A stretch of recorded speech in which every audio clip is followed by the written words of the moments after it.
I see. Yeah. So Nathaniel, Yeah, Andrew. gift of God. It's I good love to that see name. you. Yeah, Likewise. that's good. It's funny. It feels like I'm kind of excited. I'm kind of nervous. There's It's a pretty bunch of serendipitous yeah, yeah, to yeah. to meet. It's been a while, probably over a year that we've known each other online, huh? Close to. I really started last winter, and then I dipped kind of left around April. Took the summer off just working, and then I had the itch. I'm like, man, I need to figure out a better way. So I think I have a more balanced process now. I feel better about the whole content thing, and Hmm. so getting back into it this winter, and hopefully I'll be sticking to it better, more balance. What's your vision for your content rollout? Um, I'll do, I want to do X, I guess, Twitter more relaxed Hmm. because coming in through Money Twitter, people have all these systems and all these requirements, and it's like this many Go, posts, go, this many, go. Yeah. yeah, and it's such a grind, and it took away a lot of the authenticity for me because Hmm. it's like, well, I have to make this many comments, so I'm just gonna find anything that I can say anything to, Hmm. and it it feels like it was kind of a drain on my actual creative energy, and the actual Yeah. project that I had ended up on the back burner for the sake of getting followers or whatever. So now I'm just trying to stay locked in on what I'm actually interested in, what I actually want to talk about, and just produce stuff around that, and also do a bit more of that on YouTube. Yeah. So I can relate. I feel like my ultimate goal with being a creator has always been to express myself fully and to explore that. But I really am a system focused person, and committing to the system does less for me in periods of time where I don't have a lot to say, or where I'm learning, or where I'm building something that I want to talk about. I got to a point where I felt like I wasn't progressing enough to even have things to talk about because I was more focused on talking than acting.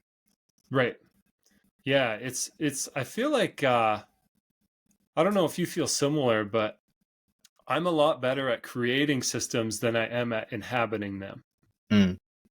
because I like analyzing something, seeing how it works, seeing the pieces, how they fit together, and what the process is. But if I get put into a context where there's very rigid expectations with regards to how time is spent or how specific productive goals are met, like it chafes, and it stops the creativity, and it stops being interesting, because the way that I want to engage with a system is to kind of shape it, right? And have the system serve me.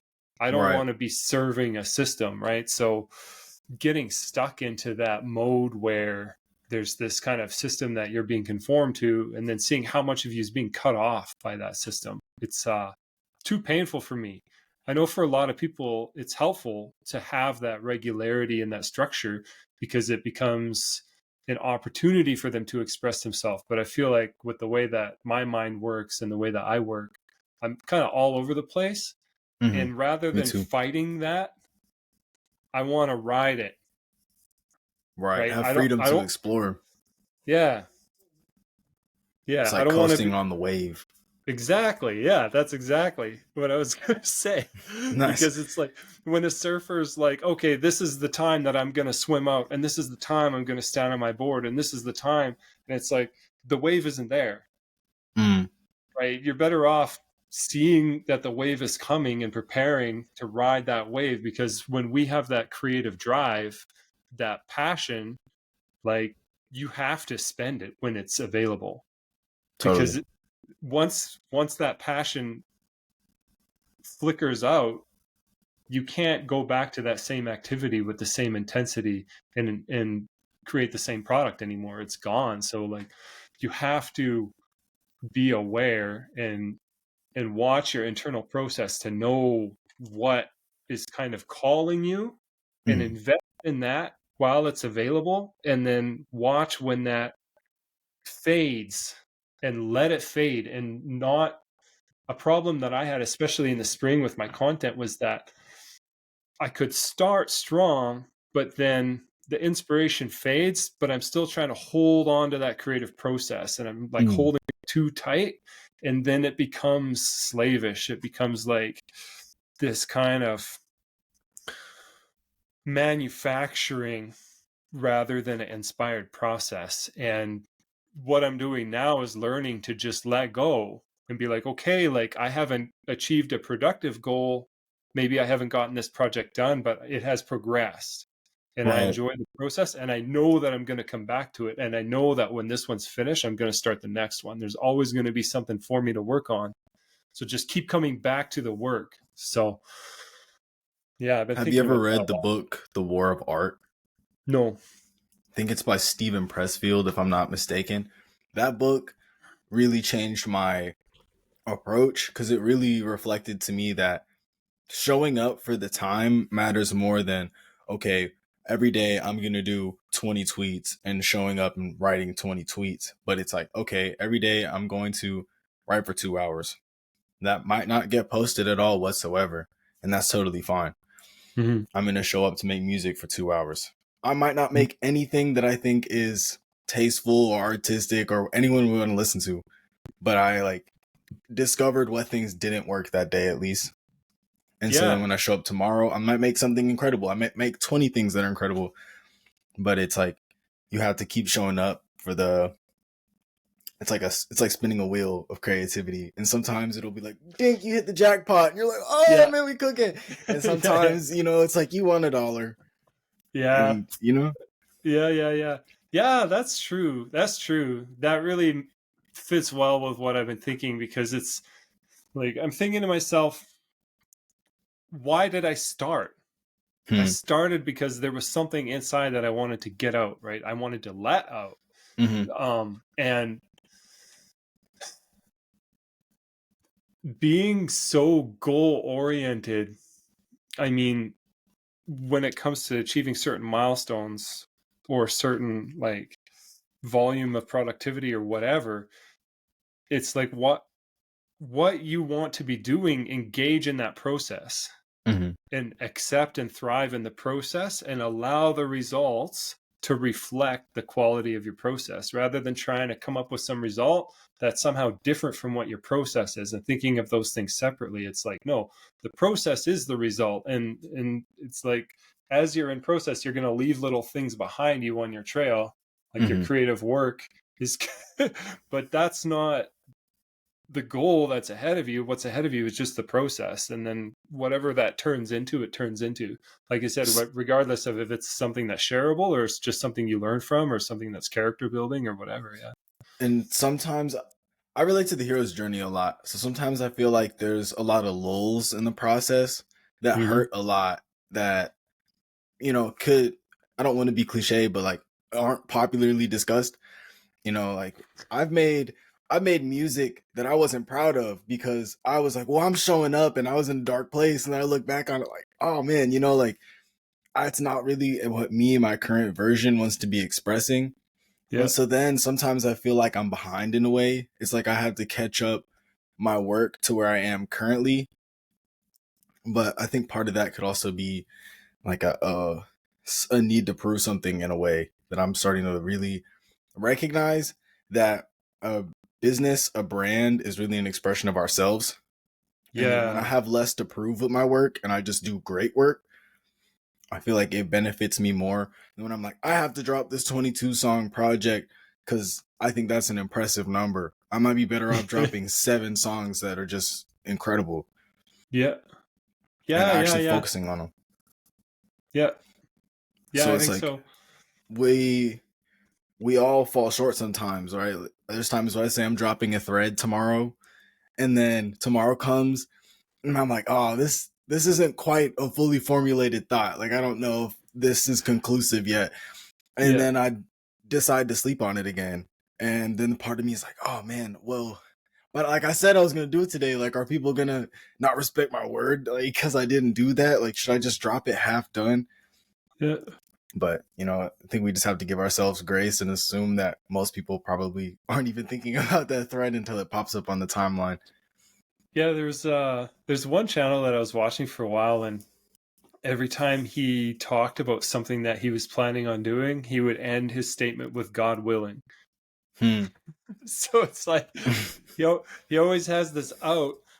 On the one hand, it's like kind Hmm. of like giving yourself an out, but then on the other hand, it's giving up control, right? That's true. And the need for control. But oh, There's liberty in that, though. mm-hmm. Yeah, I used to not think that God's will was something that it just wasn't a concept to me. I mm. felt like that was a cop out. My whole childhood upbringing, I felt like people would use God willing or God told me this to their convenience.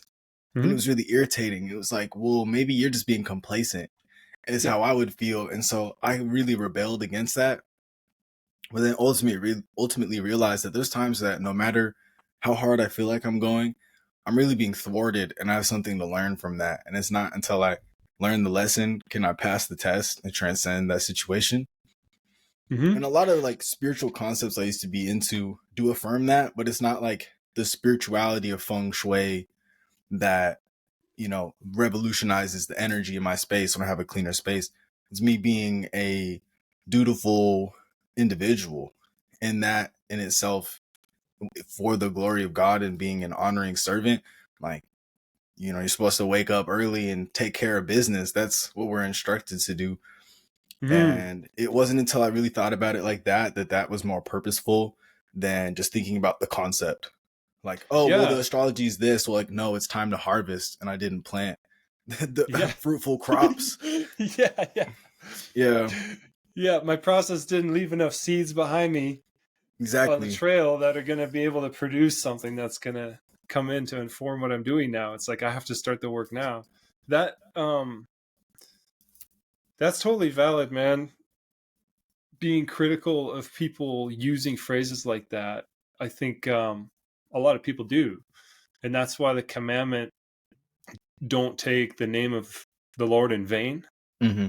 Right, is like attributing something divine to yourself in a way that serves yourself Mm. rather than serves God.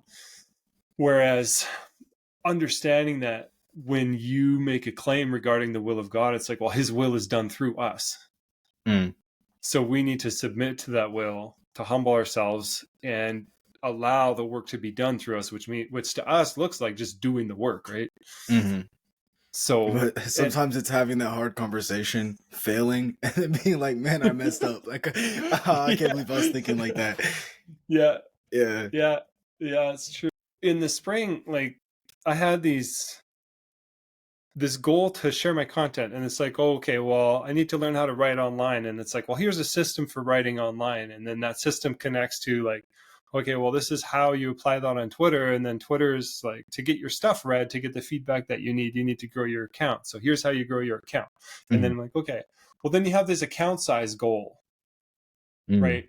But the thing is that the the volume that you have online, like the amount of space that you take up or the amount of surface area that you have with regards to other people, your audience, depends on the amount of value that you're actually sharing with those people with regards to either their needs or their desires, right? Mm-hmm.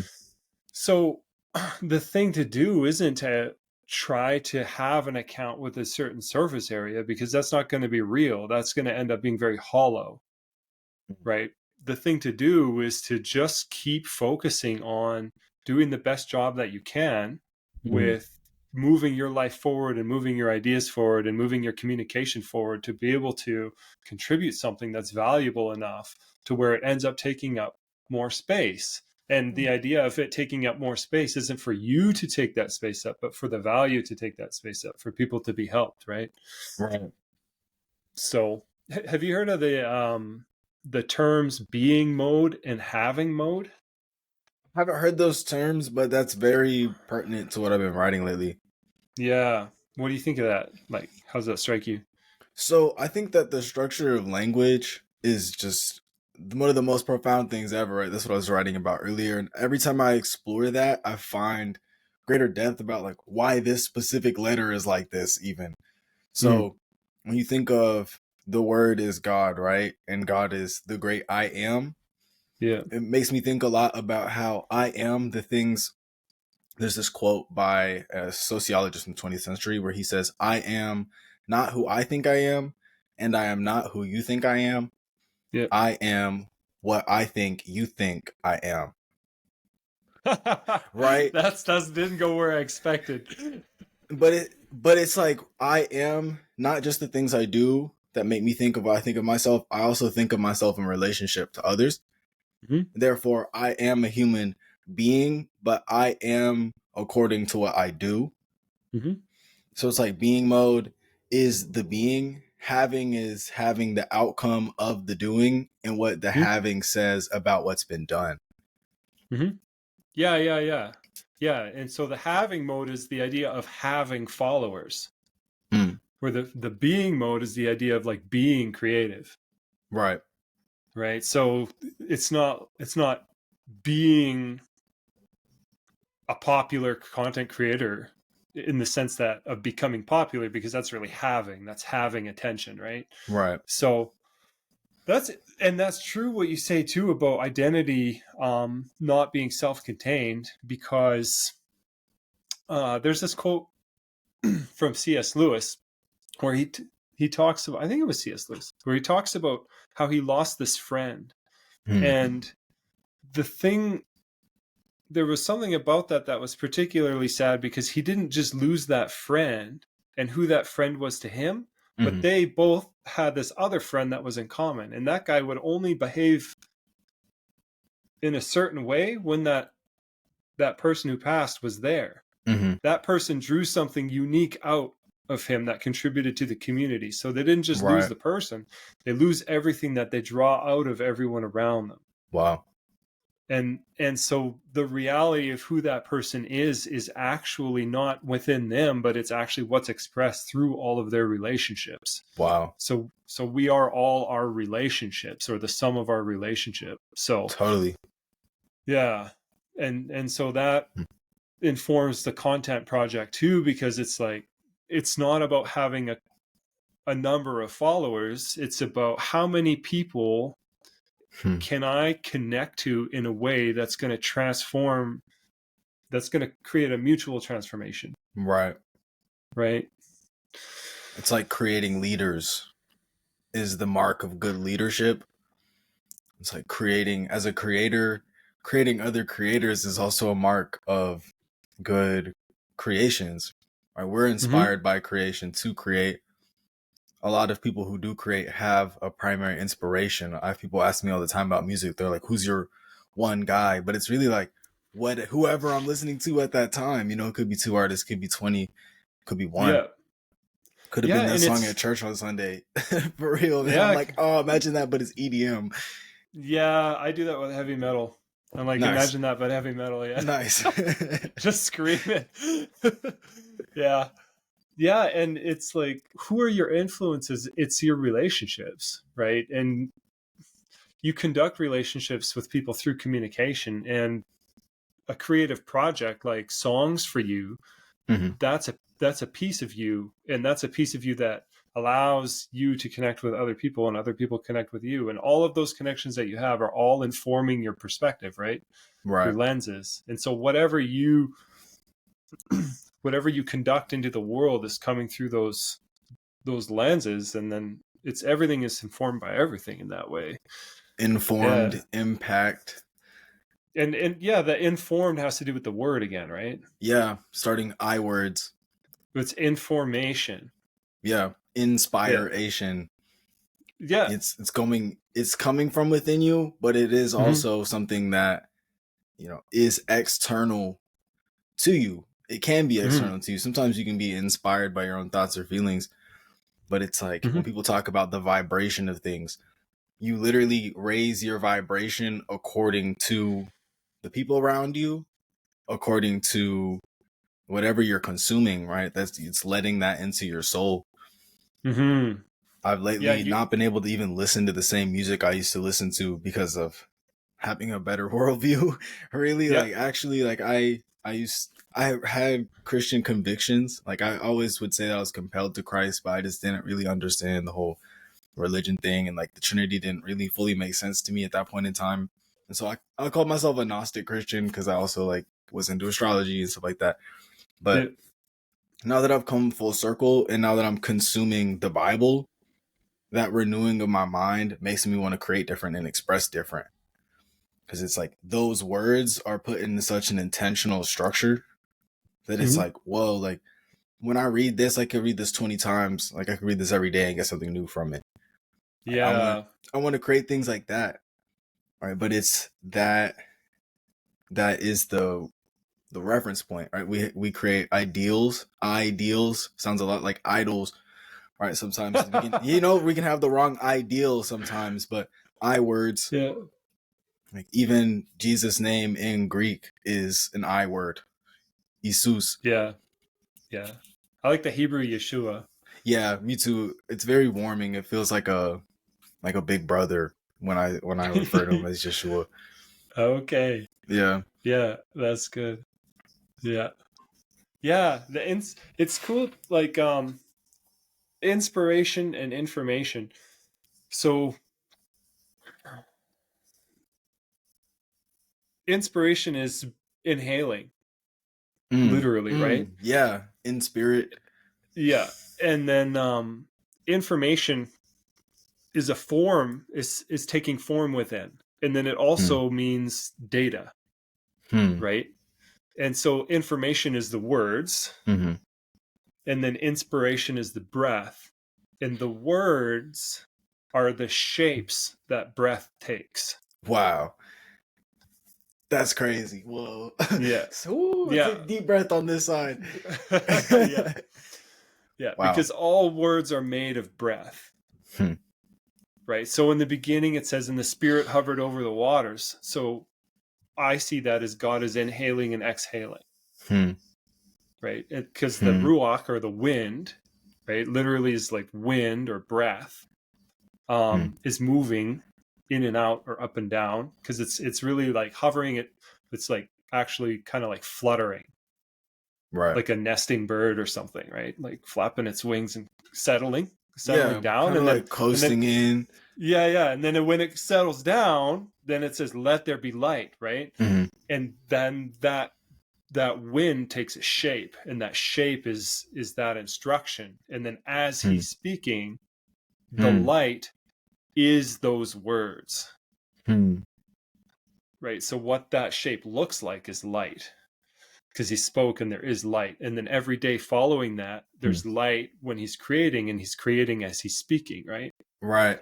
So the word is the light through which things are coming to be. Hmm. And And that's every why he can, iteration is an yeah, elaboration upon the foundation that he created for the formation in the firmament.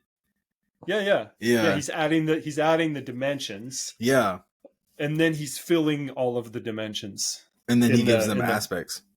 right, yeah, in the 4th, 5th, and 6th days. And so it's like the Hmm. relationship between inspiration, because inspiration becomes information, right? And that's like the creative process. Like we have this kind of drive or this urge, and then that comes through our filter in a particular form, and then that form is our words, Hmm. which we have the authority to speak because God's given us stewardship of the earth. Like Adam can name the animals, right? Right.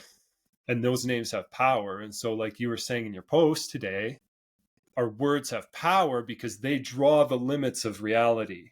Hmm. And you can take things that exist within reality, and you can reshape the limits that are around them by naming them differently, Yeah. Totally. right? So like someone in prison can reshape reality by naming a toothbrush a knife. Hmm. Like, no, this is a weapon now, and then it changes how the world works. Right. And then Right? someone might have been like, whoa, I wouldn't have thought to use that as well. He's coming at me with a toothbrush. Yeah, It, yeah. but it's like we So can you, utilize it different based off of how we perceive that thing can be used.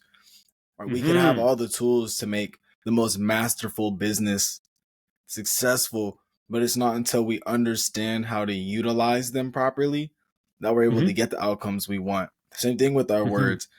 Like, when I'm able to communicate with someone effectively for business, I get the outcome I want, right? I get paid, I might get some type of connection, I might be able to just do something that's meaningful to me. But it's like how I communicate that can stress that person out, or it can be like, wow, he's actually here to help. Right? It's Yeah. it's the utility. Something that I really want to get better at is not always being so literal, and Mm. like being more creative with my words, like having more metaphors, having more, little like things that I sprinkle in that build people up, and they might not Mm. even notice. It's just like positivity words to create good forms around me. Sometimes I can be really condemning because I'm a very goal focused person. And so Mm. it's like, even with my fiance, sometimes she'll say something where it's almost like she wants me to reflect that the ideal has been accomplished. But I'll be like, no, we got work to do. And then she's sad. And then it's like, I could have just been like, yeah, like we're the best. And then, Yeah, yeah, keep working. yeah, yeah. That's like with my kids. Like, you have to reward as much as possible Totally. any progress. So any commitment to the process has to be rewarded Hmm. rather than focusing on the outcome, because the outcome, like a properly set outcome, will never be achieved, Hmm. right? Because it's going to be something that is the fulfillment of a perfect process, Hmm. right? And even the best process that we can achieves a certain product, but that product is only achieved within a certain circumstance. It's in a Hmm. certain place in a certain moment in time, and as soon as time moves forward and the circumstance of place changes, now we need something that's adapted to the new situation, and so we have Right. to continue to apply the process, right? So rewarding process and rewarding progress as much as possible is really, really important to positive encouragement. Yeah. And Yeah. actually creating that motivation. Sometimes Mm-hmm. I think that I feel like other people should just be motivated instead of being a good motivator. You know, like, Yeah. Yeah. yeah, it's kind of like painful when I like reflect on the situation and be like, oh, like I just tore her down and I wasn't trying to do that. Like I could have been motivating and encouraging. And that's something that I'm really working on within myself, is to understand not only why I do that, but also that sometimes that can be a limitation. Like I started reading a Mm-hmm. book about building self confidence, and my whole language structure has changed. Oh, The that's whole, great. What book? the book is called "If You Knew Me, Would You Really Like Me." It's a really old book. Like you can't even find a PDF for it online. It's so old. Like he'll talk about it being the 20th century, and it makes me kind of laugh. Like I know that's not that long ago, but I can just tell from the Yeah, book yeah, itself that it's early yeah, on in the 20th century. My dad suggested it to me. My dad has always suggested very great books to me that typically weren't very long, and typically it took me way too long to read it. When every time I'm like, wow, had I read this earlier, it would have benefited me incredibly and given me more words to be equipped with. There's times yeah. where like uh I've pulled that book out and flipped through it to help with conflict resolution, because it was like I don't Mm. have the words, but I know like I have the resource. Mm. Because sometimes Mm-hmm. when I try to lean on my own understanding and try to just use my own words are very limited. That's reflected to me when like I'll try to freestyle on the beat I'm making or something just for the sake of, and doing that for my enjoyment. But a lot of times I'll find myself repeating the same things, and Mm. sometimes that in itself will be reflecting to me that I'm not at where I want to be at to even express something specific. Yeah. Writing can be like that too. I can have 50 ideas and be like, dang, and then have to come back and kind of start over and just incorporate the little bullet points I have made. Yeah. Yeah. That phrase is really funny, man. Like, if you really knew me, would you like me? Yeah. The premise There- is that it's like we convince ourselves internally that that's the case, and that Hmm. creates much suffering and anxiety. When ultimately it's when we share like those deep, dark, painful things in our life that we can help give them meaning, and then share that experience with someone else who can give that meaning and apply it to their own experience, whether it's consciously or not. Mhm. You know, Yeah. Are you talking about how if you allow people to really know me, to like really know you in a way where you're more vulnerable and give people more opportunities to reject you, that the relationship improves? Is that kind of what you're? it's all of our relationships improve. You know, Hmm. it's we really thrive when we don't have expectations. Like we were saying earlier, when it's like, wow, you know, I just wanted to express myself. You Yeah, know, yeah, you might show up and write 20 tweet threads in a day, and people are going to be like, how is that possible? What's your yeah, system? And you're going to be like, dude, I was just inspired.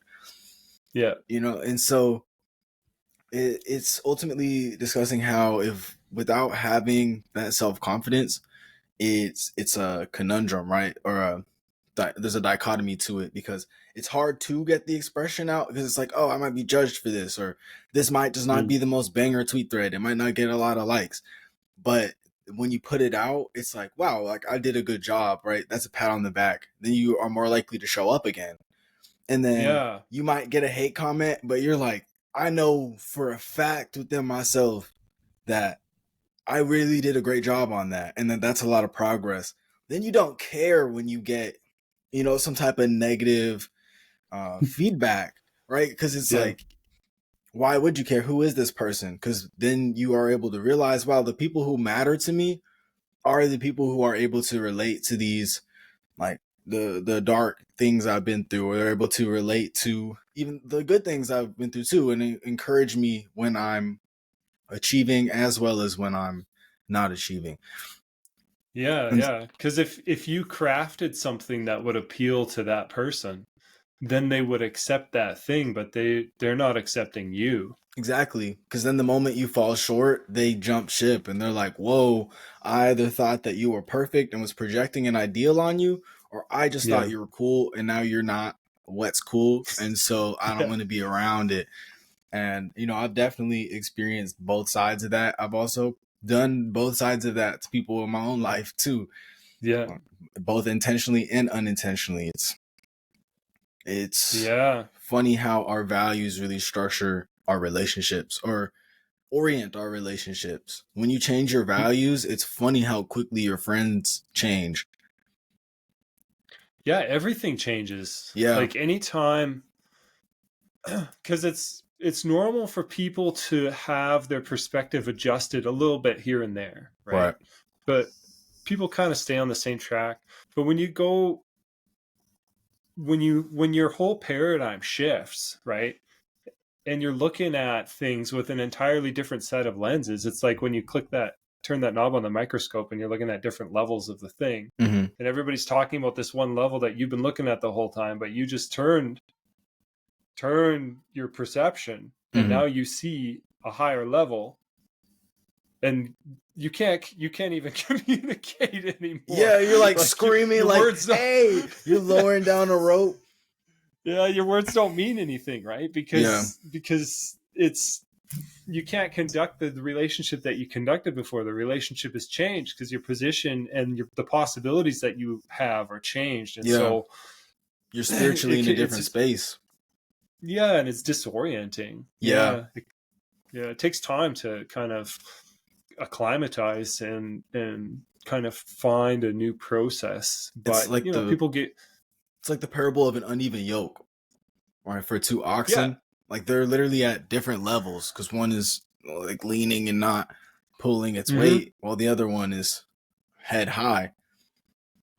yeah, yeah, that would apply for sure.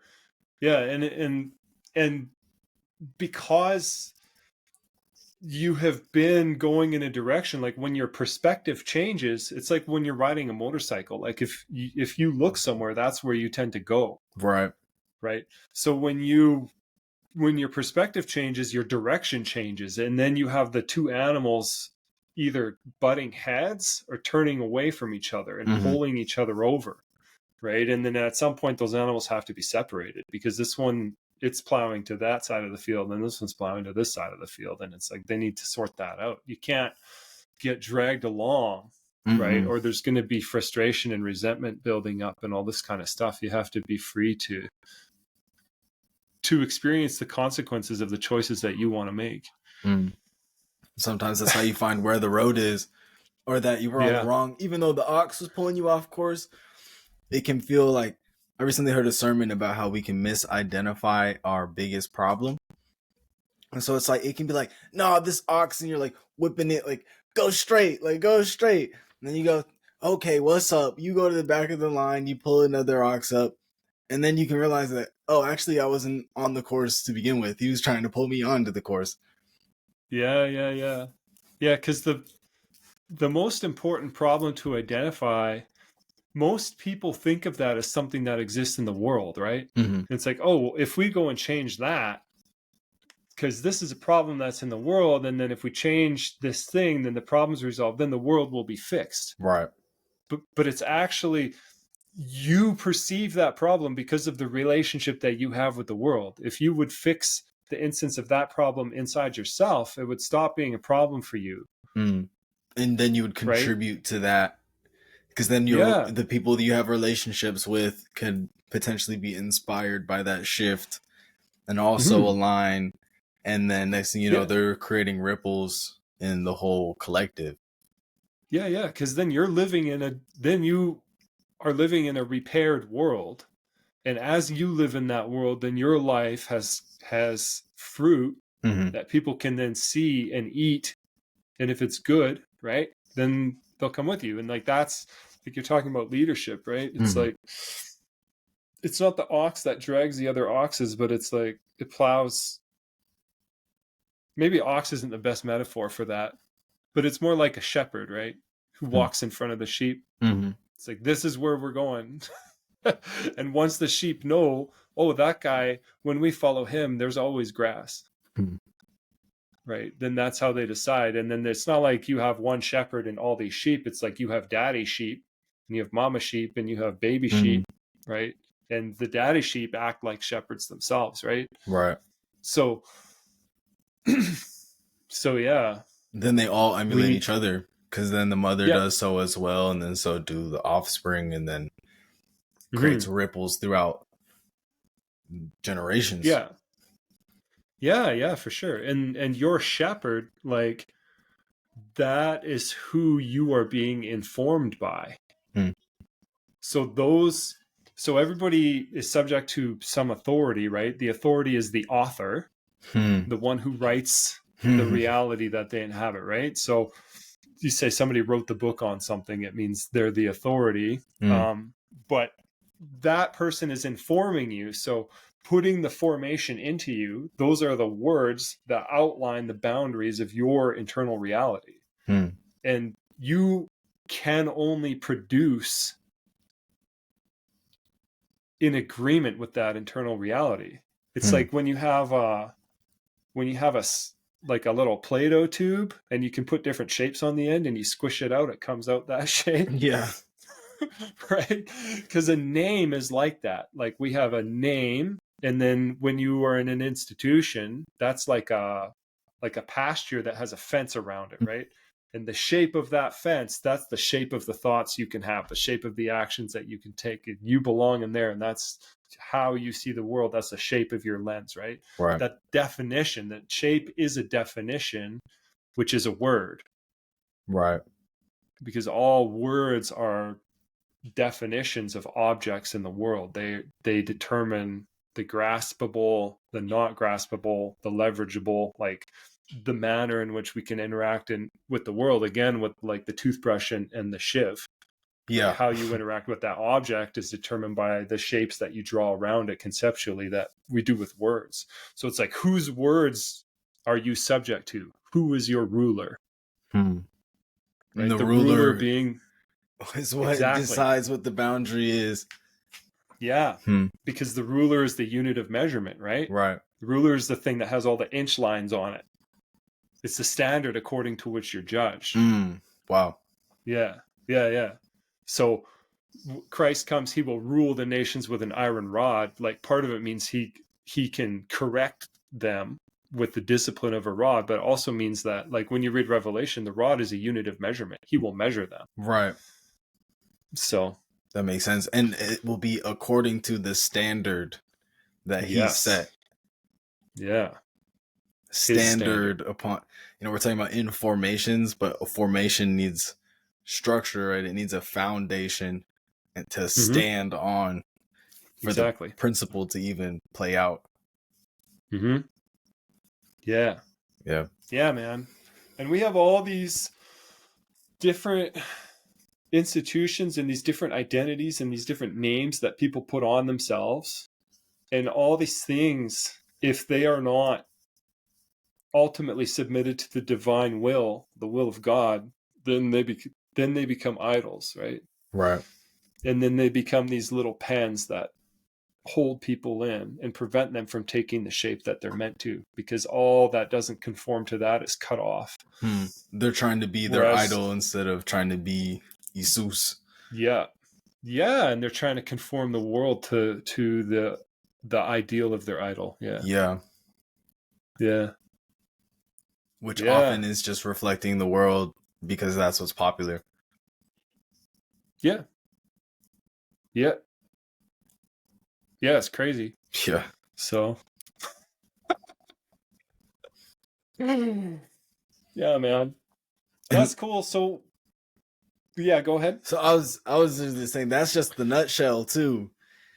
Like, like the dictionary is a big book, man. Yeah. I love learning new words. Yeah. The etymology too. Yeah, etymology is super interesting. Yeah, I got really into Paleo Hebrew for a while. It's just like, have you heard of that? It's I haven't. No, I haven't. Oh, okay. So, like, the modern Hebrew language is alphabetic script, right? Which is basically the letters are different shapes, and each shape has a sound, and it's like and a phonetic number. Alphabet. They're called the block letters. Yeah, but that's not. That's not, for example, the letters that Moses would have used. Because he would have used Aramaic, right? Well, no, like the shape of the letters used to be different. They used to actually be they used to be pictures. So there was pictographs where each letter had, like, the first letter, Aleph, is like an ox. Yeah. And then the second letter is like a house. And then the third letter is like feet. Yeah.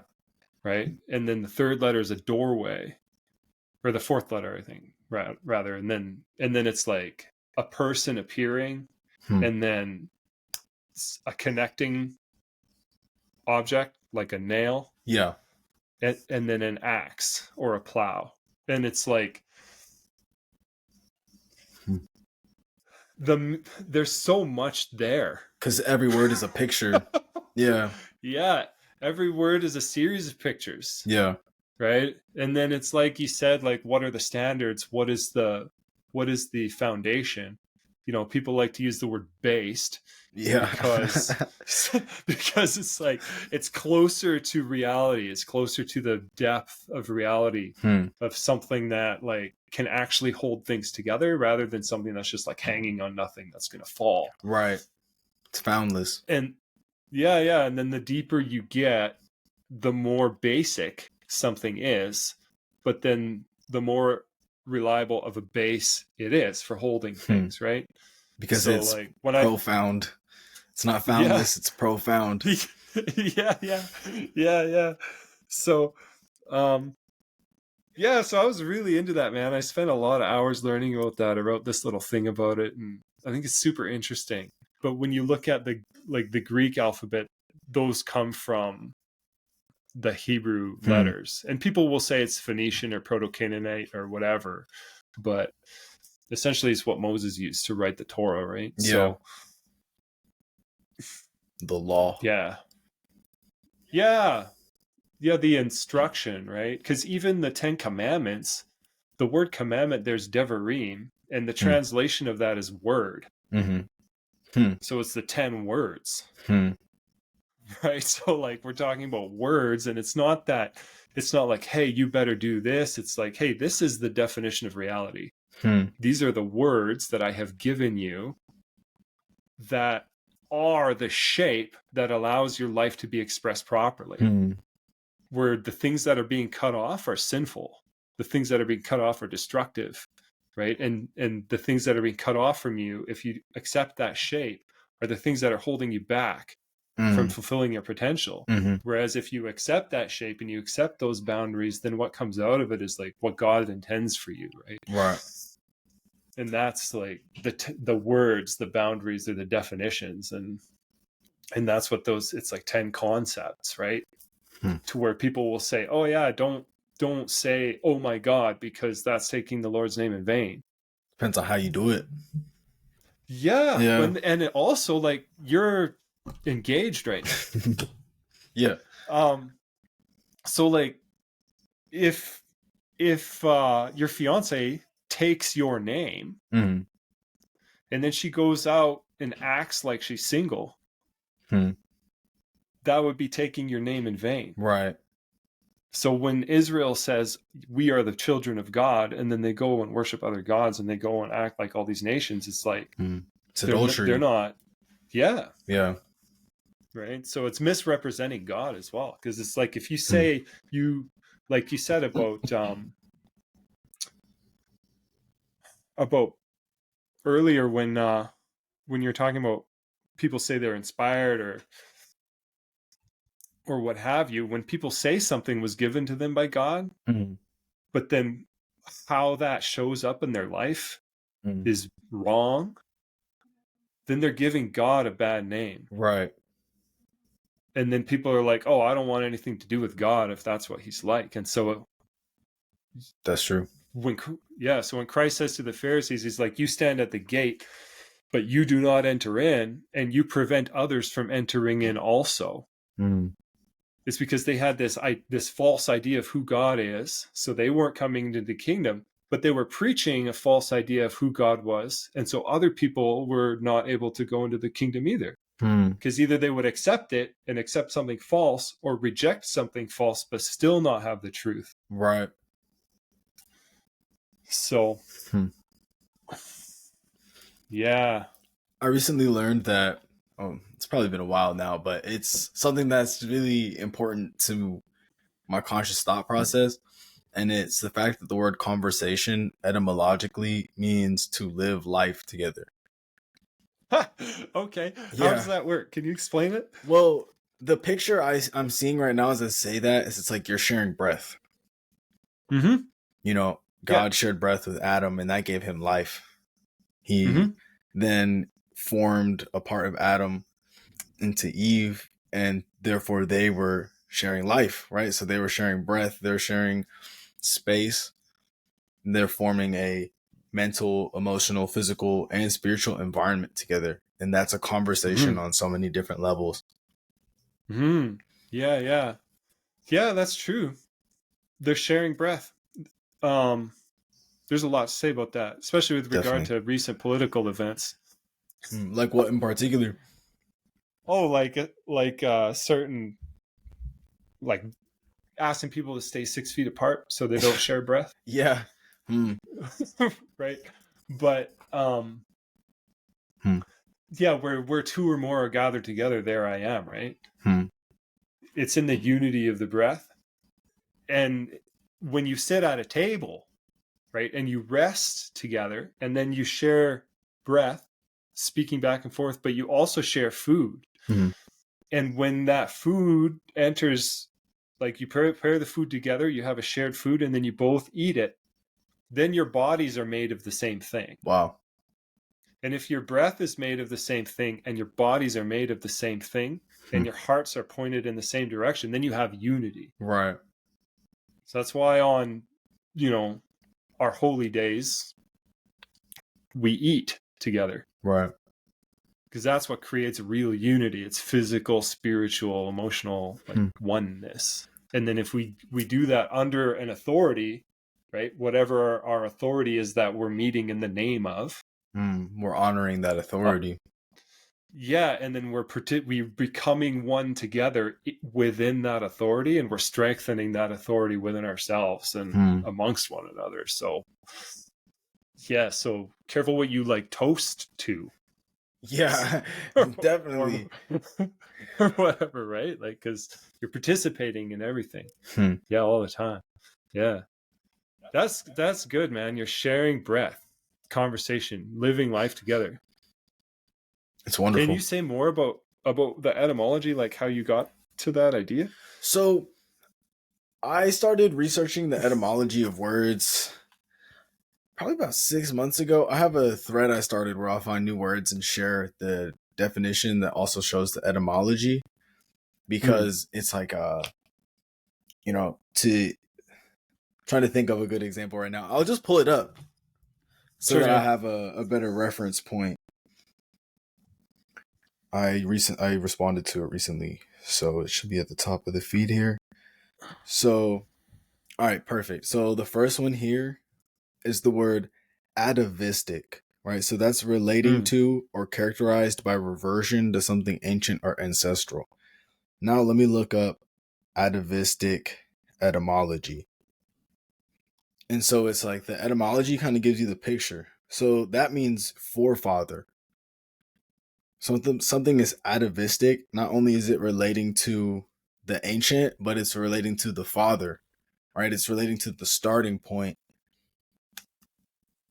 Ancestry, atavistic. Let's see. Often I like to do it with words that I'll use commonly. So, commonly etymology. I'm looking for one that Yeah. strikes a chord. It would be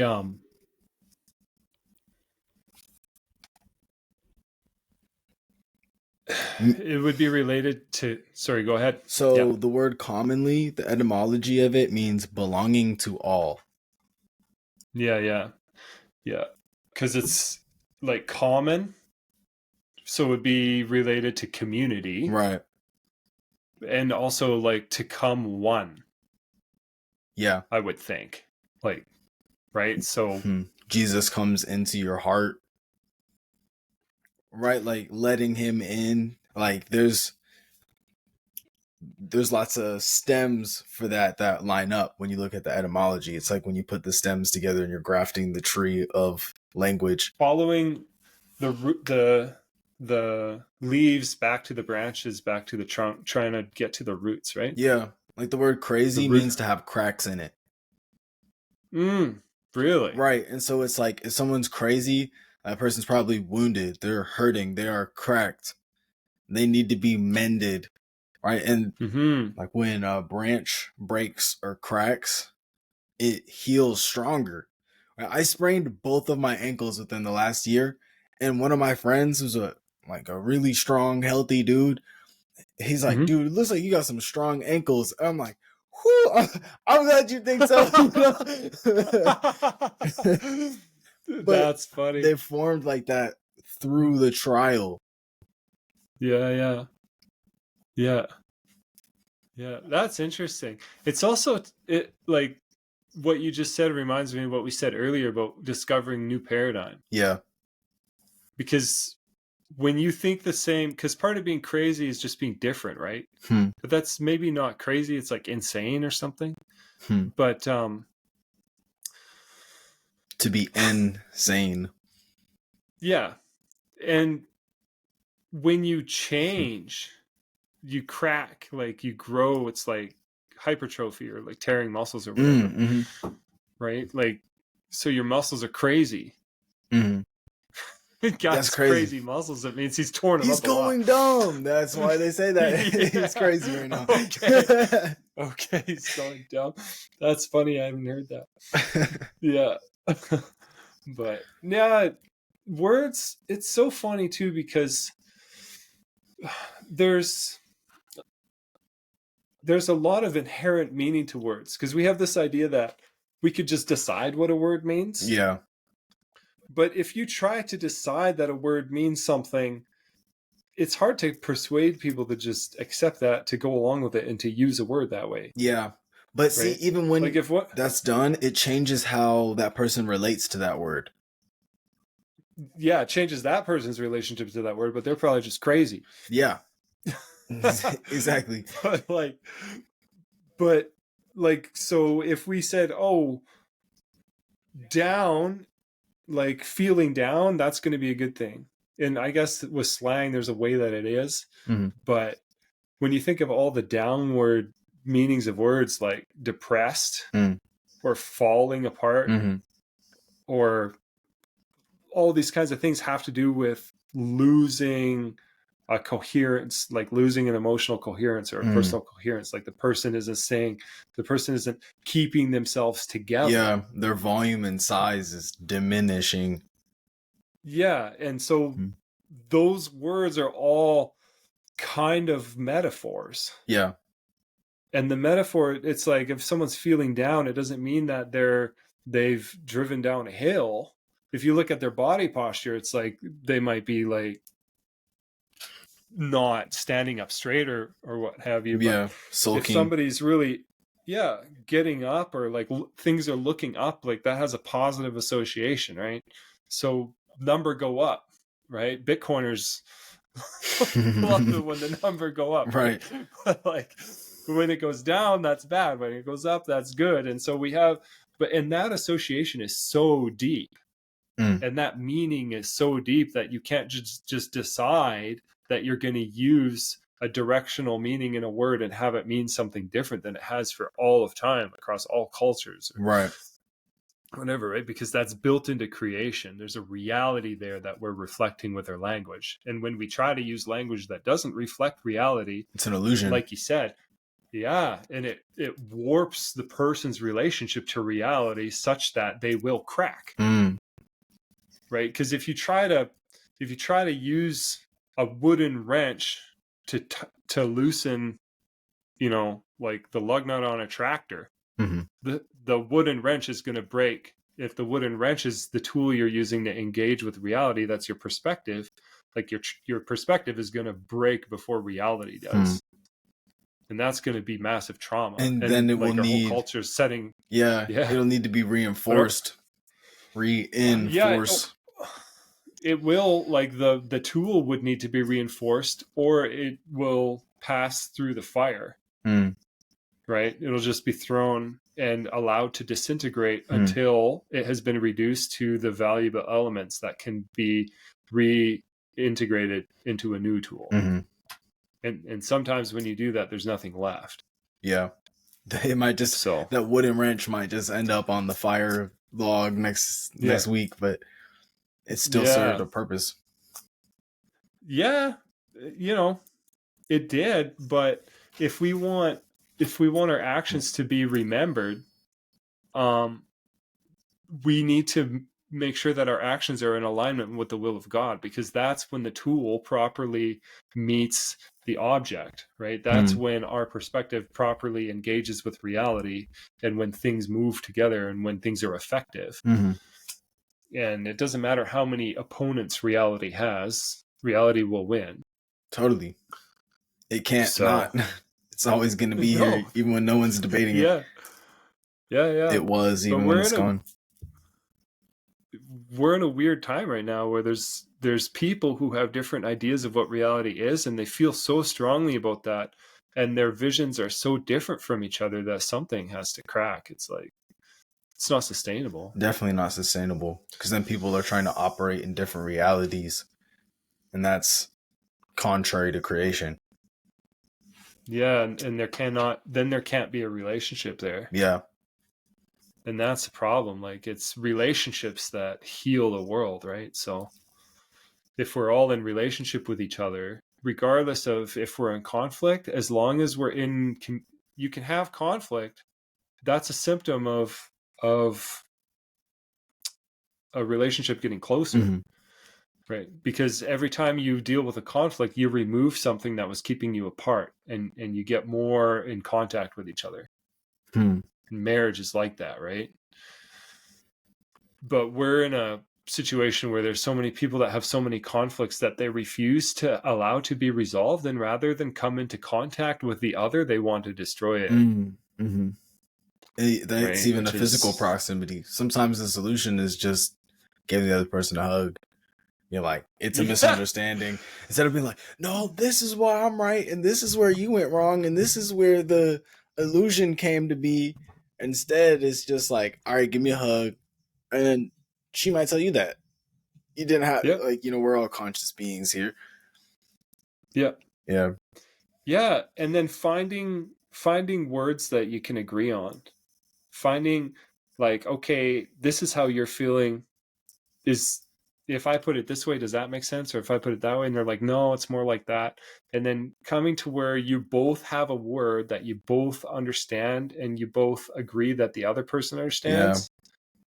Then you have something that you can build a relationship out of, right? That's the shared reference point. That's the cornerstone of your relationship. That's what Christ is, the cornerstone of the church, because he is the word that we're meant to orient to. The that word we have in common. Yeah. Literally his name. That belongs to all of us. Wow, right? yeah. Yeah. But then that allows us to embody that higher being. Yeah. There's a lot of people talk about, be your highest self, but the self isn't the best foundation sometimes.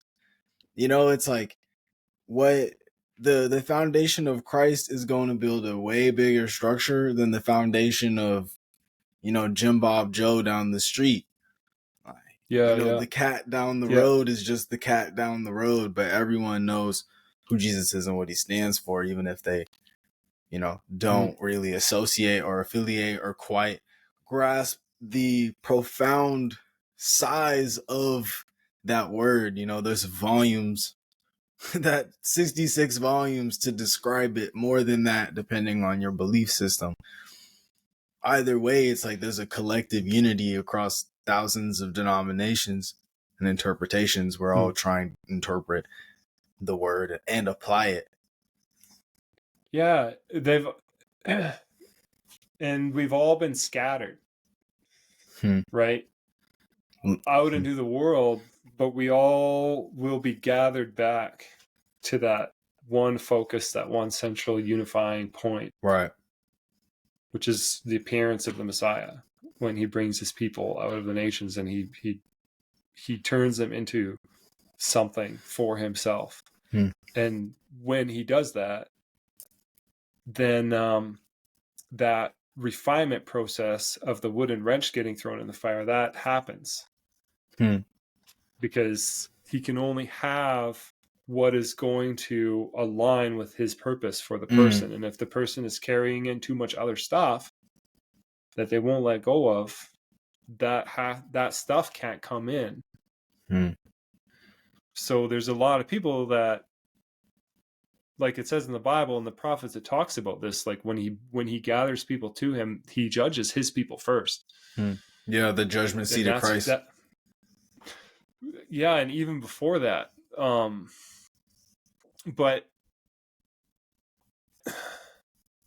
but we have to allow ourselves to be shaped through our relationship with him and the conflicts that we have with him. Yeah.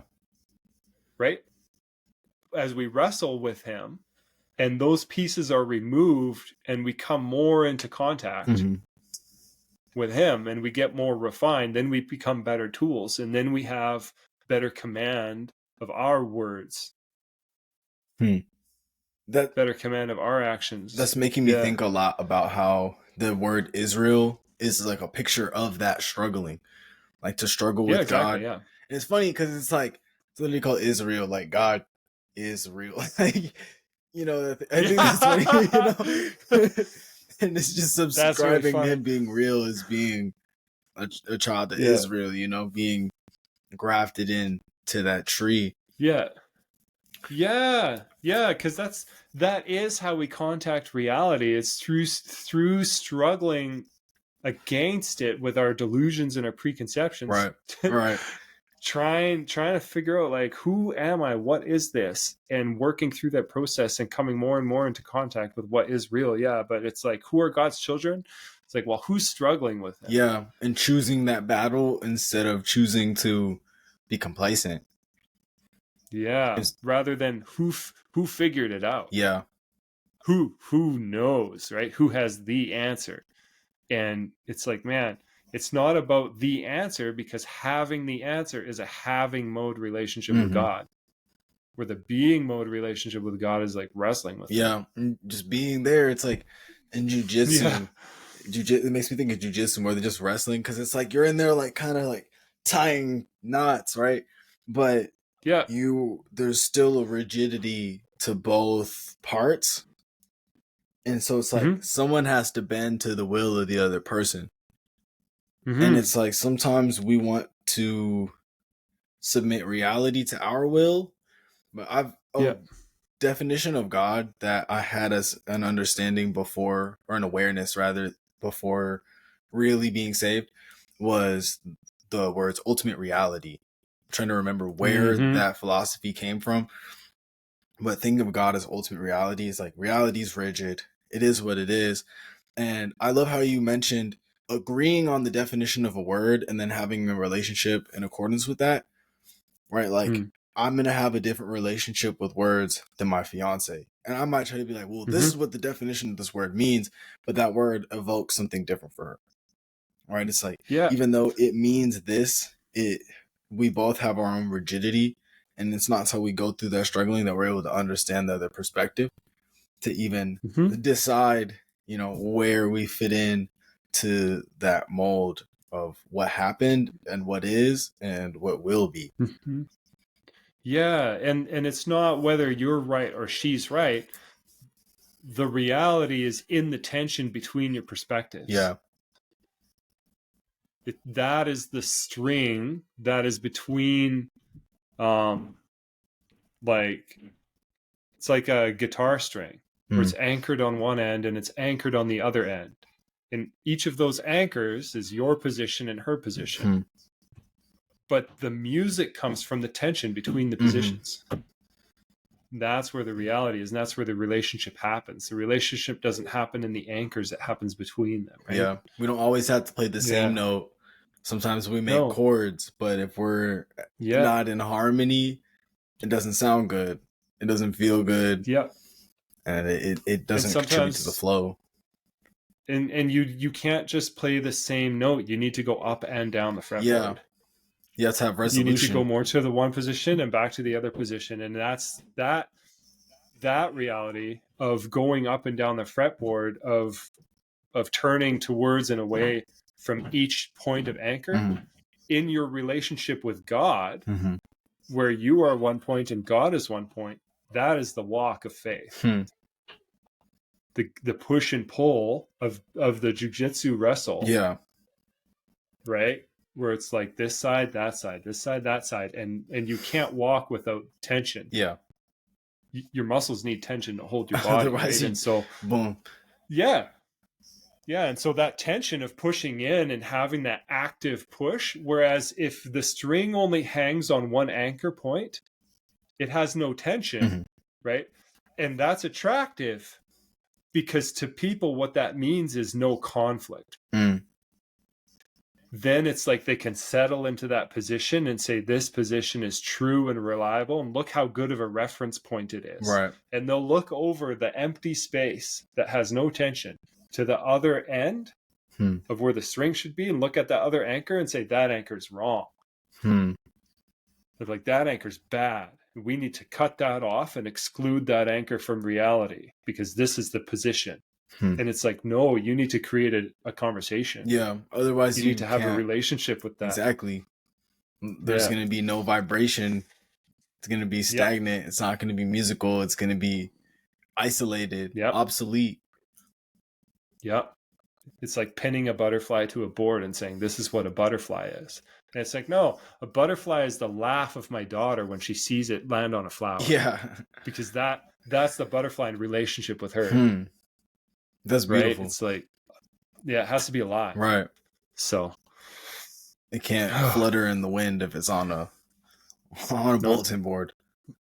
but you can take a microscope to it and you can hold it up and say, this is what it is, and da da da da, and this is what, and it's like, that's what the material point of view likes to do. It likes to take the life out and make something dead and then define it, draw this, put this little box around it, put this glass on it. That's the definition. Mm-hmm. These are the words that are holding this concept in its cage, right? And that's the truth. And it's like, no, that truth can't set you free. It can't, because it doesn't have life. It's truth without a way or without a life. That's how I've started seeing the old, like, I kind of studied religions a lot, because it was just like, okay, well, you know what? I like this philosophy of Taoism. Okay, y'all got the way. Okay, you're following the way. Okay, that's cool. That's relatable, but there's no like real structure other than, you know, just certain aspects of your walk. And then I see other religions that had kind of like a Trinitarian kind of structure, but they didn't have a truth, or they didn't agree on the truth, right? Like there's Sikhism, and they believe in Ikankar, which is kind of like God, you know, creator, operator, destroyer, YHWH. You know, it's like these principles of truth were evident, but there was no way and there was no life, right? And so it's like there was discord, disharmony. I've heard of like Hindu sects like killing each other because we worship Shiva. Like it makes me think of the Crusades, right? People are in disharmony and disagreement about God, and then they're wrestling with each other. And it's not an intellectual struggle. It's like, well, we're just going to wipe you off of the earth and try to move on. But that doesn't really accomplish the outcome that you really want, right? It's not prevalent. It doesn't prevail. And so I've been thinking a lot about fruitfulness lately, because I've noticed without the way and the truth, you can't have the life to bear the fruit, to even, you know, be walking the walk that planted the seeds that actually grew. Right. And so I see how just the name of Jesus, like you were saying, like, and orienting around that is that path, regardless of if you're conscious of it or not, right? That's the definition, part of the definition. That's really defining spirit more than Christ. But I say that to say that that's where you find the whole unity is, when you have the way, the truth, and the life. Yeah. You have, because that I have this whole deal, right? Okay. Maybe it's late to get into this. I could like get into it more later, but basically, the Shema is a highly quoted passage in Deuteronomy. It says, you shall love the Lord your God with all your heart, with all your soul, with all your strength. Right. And these words I command you are to be upon your heart, right? And then when Christ in the New Testament, he says that the greatest command, it's different, slightly in different passages, but it says, you shall love the Lord your God with all your heart, with all your soul, with all your strength, and with all your mind. Right? And so to me, the soul, the strength, and the mind are all the conscious aspects of a human being. Those are kind of the three conscious layers that we have. And then when you're talking about the way, the truth, and the life, it's like the truth is the mind, and then the way is the strength, and then the life is the soul, the breath. Yeah. Okay. So I would have said it's the body, but that makes perfect sense. Yeah. The strength, the way, because the way to me is procedural. Like what you do, and then what you do functionally is mediated through your body. So that's your strength. But and that's the being.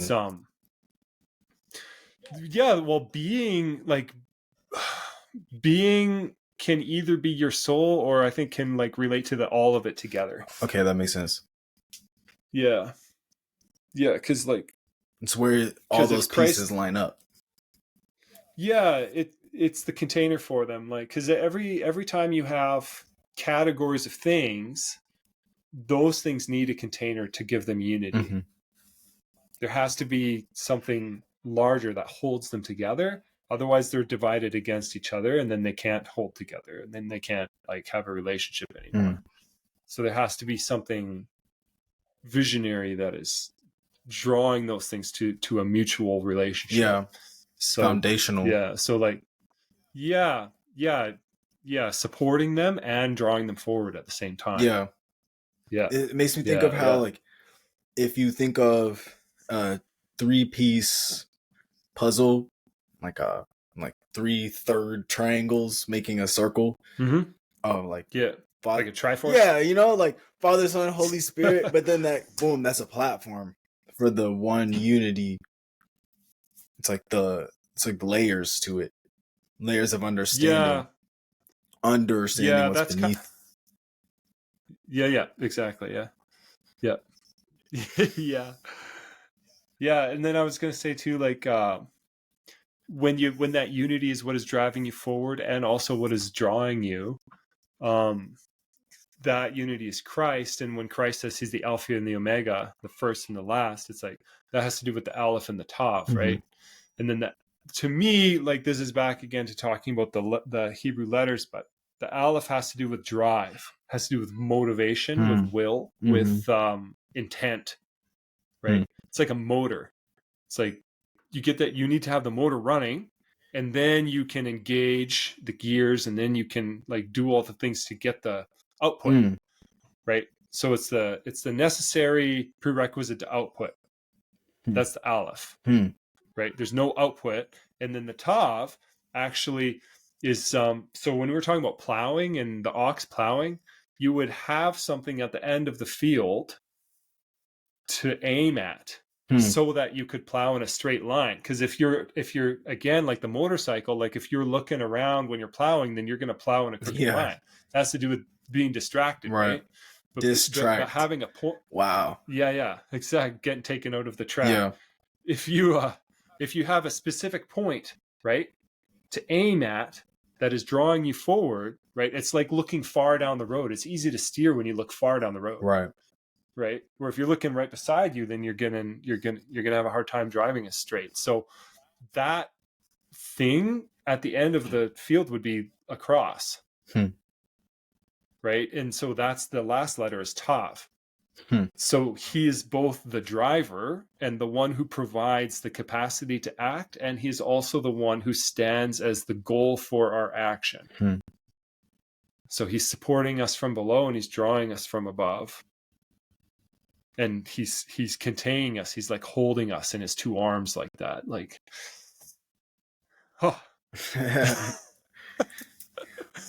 That's amazing.